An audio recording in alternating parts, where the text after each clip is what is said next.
La période d'essai, c'est un moment absolument décisif dans une carrière. C'est vraiment l'étape qui confirme ou non le début d'une nouvelle aventure professionnelle. Alors comment on fait pour transformer cet essai? Allez, on va voir ensemble les clés pour y arriver.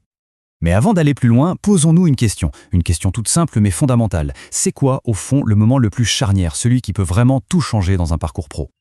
Et oui, la réponse, c'est bien ça, la période d'essai.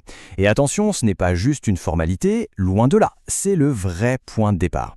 Alors voyons comment la maîtriser, et pour ça, tout commence par un changement de perspective. Premier point, et c'est le plus important, il faut changer sa manière de voir les choses. La période d'essai, ce n'est pas un examen où on est le seul à être jugé. Non, c'est une évaluation qui va dans les deux sens.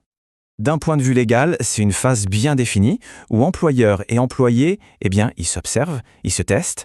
Ça peut durer de 2 semaines à 4 mois et c'est un cadre qui permet de prendre une décision importante pour les deux parties.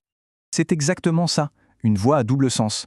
D'un côté, l'entreprise regarde si les compétences sont là, si on s'intègre bien à la culture, et de l'autre, la nouvelle recrue se demande « Est-ce que ce job, cet environnement, ces missions, est-ce que ça me correspond vraiment ?» C'est un équilibre sain. Alors, concrètement, l'employeur, il regarde quoi? Il y a 3 grands piliers. Bien sûr, les compétences techniques, la maîtrise des outils, ça, c'est la base. Mais il y a aussi les compétences relationnelles, l'art de communiquer et de travailler en équipe. Et enfin, la motivation, cette petite étincelle qui se voit dans la curiosité, dans l'envie d'aller de l'avant. Bon, assez de théorie, on passe à la pratique. Parce qu'une période d'essai réussie, ça ne commence pas le jour J. Non, ça commence bien avant. La préparation, c'est la clé de tout. Pour arriver l'esprit tranquille, il y a un petit plan d'action en 3 temps. D'abord, on se renseigne à fond sur l'entreprise, son secteur, ses actus. Ensuite, on prépare quelques questions intelligentes sur le poste, les objectifs. Ça montre qu'on est déjà dedans. Et enfin, on s'occupe de la logistique, le trajet, les papiers. Comme ça, pas de stress inutile le premier jour. C'est simple, mais ça change tout. Ça y est, c'est le grand jour. On y est. Et là, il faut savoir que les toutes premières semaines sont absolument décisives. C'est là qu'on va forger la première impression, celle qui reste. Un truc tout bête pour commencer, mais essentiel. La ponctualité.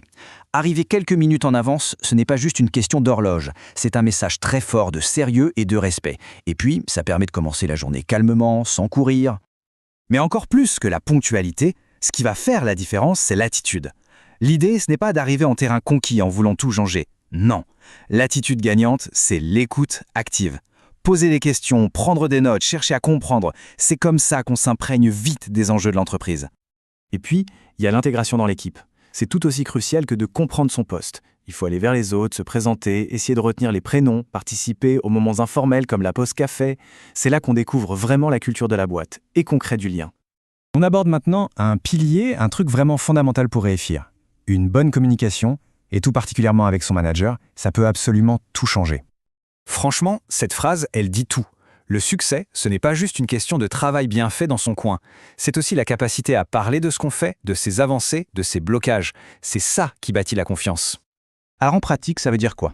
Eh bien, ça veut dire provoquer des points réguliers avec son manager. Ça veut dire arriver à ses rendez-vous en ayant préparé ce qu'on va dire. Et surtout, il faut être proactif. On n'arrive pas juste avec un problème, on arrive avec des débuts de solutions. Et on n'hésite pas à demander du feedback. C'est une énorme preuve d'intelligence. Allez, parlons d'un sujet un peu délicat mais totalement inévitable, l'erreur. On va être clair, tout le monde en fait, surtout au début. L'important, ce n'est pas de ne jamais se tromper, c'est de savoir comment on réagit quand ça arrive. Face à une erreur, il y a 2 chemins possibles. Soit on se braque, on essaye de cacher la poussière sous le tapis, on accuse les autres, soit on assume, on est transparent et on cherche une solution. Inutile de dire que la deuxième approche est celle qui transforme une difficulté en preuve de maturité. Le but du jeu, c'est vraiment de faire de chaque erreur une leçon. Un bon réflexe, c'est de se faire une sorte de carnet de bord personnel où on note ce qu'on a appris. Ça montre une vraie envie de progresser et de ne pas refaire 2 fois la même bêtise. On approche de la fin.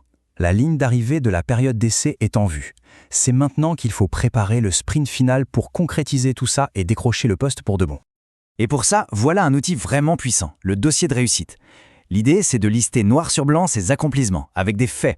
Au lieu de dire « j'ai bien travaillé », on peut dire « j'ai mis en place tel processus et ça a fait gagner 2 heures par semaine à l'équipe ». Ça, c'est concret, c'est chiffré et ça a beaucoup plus d'impact. Et puis, il ne faut pas attendre passivement que la décision tombe. Vers la fin de la période, il faut prendre l'initiative d'en parler avec son manager. Aborder la question de la suite, ça montre qu'on est engagé, qu'on a confiance et qu'on a envie de se projeter sur le long terme dans l'entreprise. Et pour finir, on boucle la boucle. On revient à notre point de départ, l'évaluation à double sens. La question finale, ce n'est donc pas seulement est-ce que l'entreprise veut bien de moi, c'est aussi, et peut-être surtout, est-ce que moi j'ai envie de rester? Est-ce que cet environnement, c'est vraiment l'endroit où je vais pouvoir grandir et m'épanouir? Et la réponse à cette question, c'est sans doute la plus importante de toutes.